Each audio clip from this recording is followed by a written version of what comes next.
Hello दोस्तों, कैसे हो आप सब। Welcome back to job university में हूं प्रकाश।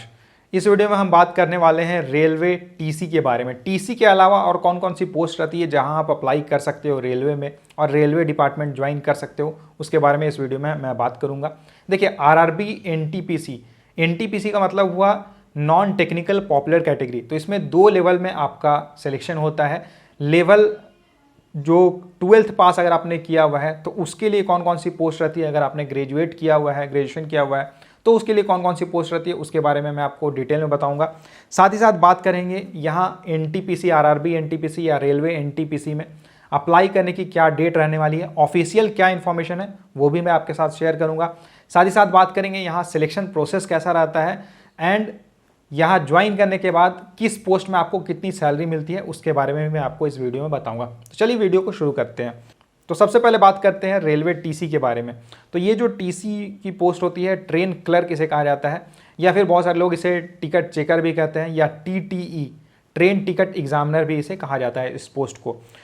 12th लेवल की ये पोस्ट रहती है। 12th लेवल में एक टीसी की पोस्ट होगी। इसके अलावा जूनियर क्लर्क कम टाइपिस्ट की पोस्ट होती है, अकाउंट्स क्लर्क कम टाइपिस्ट ये पोस्ट है। Then junior time keeper, commercial cum ticket clerk ये पोस्ट है जो आप 12th लेवल पे इसमें ज्वाइन करते हो। यानी कि अगर आपने 12th पास किया हुआ है तो आप इन पोस्ट के लिए अप्लाई करते हो। वहीं अगर बात करें ग्रेजुएट लेवल की, अगर आपने ग्रेजुएशन किया हुआ है तो ट्रैफिक असिस्टेंट एक पोस्ट आती है जिसमें आपको ज्वाइनिंग मिलती है। गुड्स गार्ड, जिसका नाम अभी चेंज करके ट्रेन मैनेजर कर दिया गया है, तो ये पोस्ट है जो आपको मिलती है। स्टेशन मास्टर की पोस्ट रहती है ग्रेजुएट लेवल पे। Then senior clerk cum typist, senior commercial cum ticket clerk, then senior time keeper, junior accountant assistant cum typist और कॉमर्शियल अप्रेंटिस। तो ये सारी पोस्ट है जो आपको ग्रेजुएट लेवल पे मिलती है। तो जब फॉर्म निकलती है उस समय आपसे प्रेफरेंस मांगा जाता है एंड जो भी आप प्रेफरेंस डालते हो उसके अकॉर्डिंग कट ऑफ जब रिलीज़ की जाती है तो कट ऑफ में देखा जाता है कि आप कौन कौन से प्रेफरेंस को पार कर रहे हो। तो जो आपकी टॉप प्रेफरेंस रहती है, जिसका कट ऑफ आपने क्लियर किया हुआ है, वो पोस्ट आपको मिल जाती है। अप्लाई डेट की बात कर लेते हैं। तो यहाँ पे आप ऑफिशियल इन्फॉर्मेशन देख सकते हो। तो जो अप्लाई की डेट रहने वाली है मोस्ट प्रोबेबली एक्सपेक्टेड है जून एंड तक इसकी नोटिफिकेशन आपको देखने को मिलेगी एंड इसकी जो ऑनलाइन एप्लीकेशन है वो भी स्टार्ट हो जाएगी।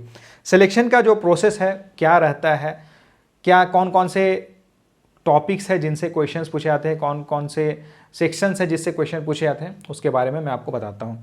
तो सबसे पहले तो यहाँ पे आपको कंप्यूटर बेस्ड टेस्ट देना होता है, CBT 1 देना होता है। CBT 1 क्लियर करने के बाद आपको CBT 2 यानी कंप्यूटर बेस्ड टेस्ट 2 के लिए कॉल किया जाता है। उसके बाद कुछ कुछ पोस्ट ऐसी होती है जहाँ पे आपको टाइपिंग टेस्ट भी देना होता है और उसके बाद फिर document verification and medical examination होता है। तो CBT 1 की बात करते हैं। CBT 1 में टोटल 100 क्वेश्चंस पूछे जाएंगे, 100 मार्क्स का आपका टेस्ट रहेगा। इसके लिए आपको 90 मिनट्स का समय मिल जाता है और यहाँ 1/3 नेगेटिव मार्किंग भी रहती है। अगर बात करें सिलेबस की तो रीजनिंग से 30 क्वेश्चंस पूछे जाएंगे, मैथ से 30 क्वेश्चंस पूछे जाएंगे और जीके से 40 क्वेश्चंस पूछे जाते हैं। और ये जो CBT 1 रहता है ये कंप्लीटली क्वालिफाइंग रहता है, यानी कि मेरिट में CBT 1 के मार्क्स को ऐड नहीं किया जाता है।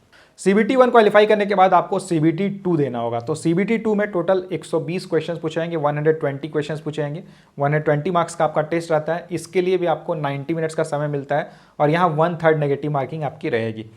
सिलेबस की अगर बात करें तो रीजनिंग से 35 क्वेश्चंस पूछे जाएंगे, GS से GK से टोटल 50 क्वेश्चंस पूछे जाएंगे, मैथ से 35 क्वेश्चंस पूछे जाएंगे।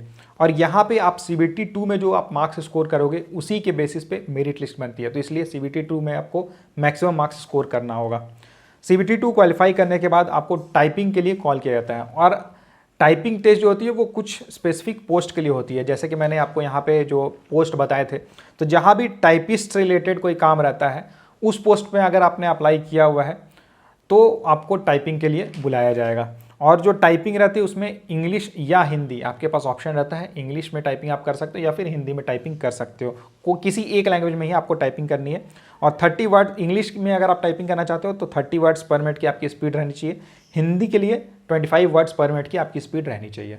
और इसके बाद यानी कि टाइपिंग टेस्ट वगैरह कंप्लीट होने के बाद फिर आपको जो नेक्स्ट फेज़ होता है वो डॉक्यूमेंट वेरिफिकेशन होता है। आपको सारे अपने डॉक्यूमेंट्स लेकर जाने होते हैं, ओरिजिनल डॉक्यूमेंट्स लेकर जाने होते हैं एंड उसके बाद आपका मेडिकल एग्जामिनेशन होता है।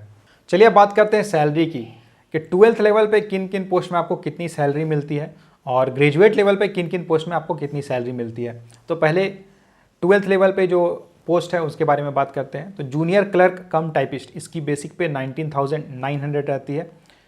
Accounts clerk cum typist, then junior time keeper और ट्रेन्स क्लर्क, इन सब पोस्ट में आपकी जो बेसिक पे रहती है 19,900 रहती है।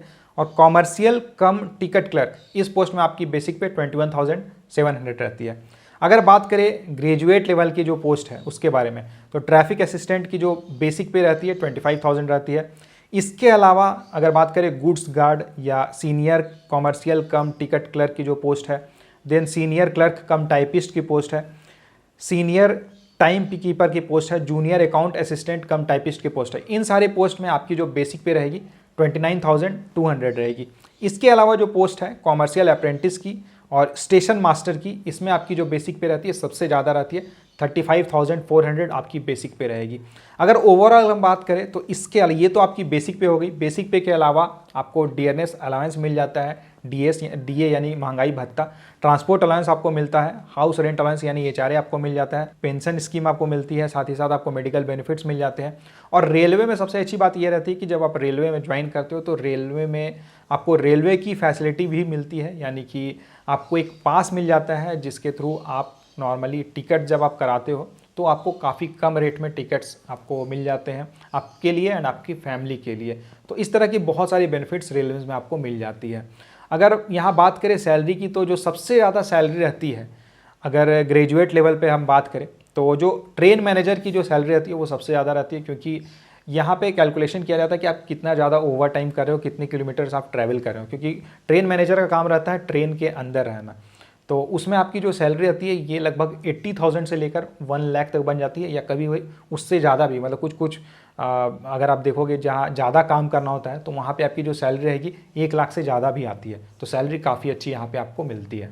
तो दोस्तों ये थी रेलवे एनटीपीसी की पोस्ट की सारी डिटेल्स। इससे जुड़ा अगर आपका कोई सवाल रहता है तो आप मुझे कमेंट करके पूछ सकते हो। अगर आप किसी स्पेसिफिक पोस्ट के बारे में और डिटेल में जानना चाहते हो तो आप मुझे कमेंट करके ज़रूर बताना। वीडियो को लाइक ज़रूर करना, अपने फ्रेंड्स के साथ शेयर कर देना एंड चैनल को सब्सक्राइब जरूर कर लेना। Thank you and all the best.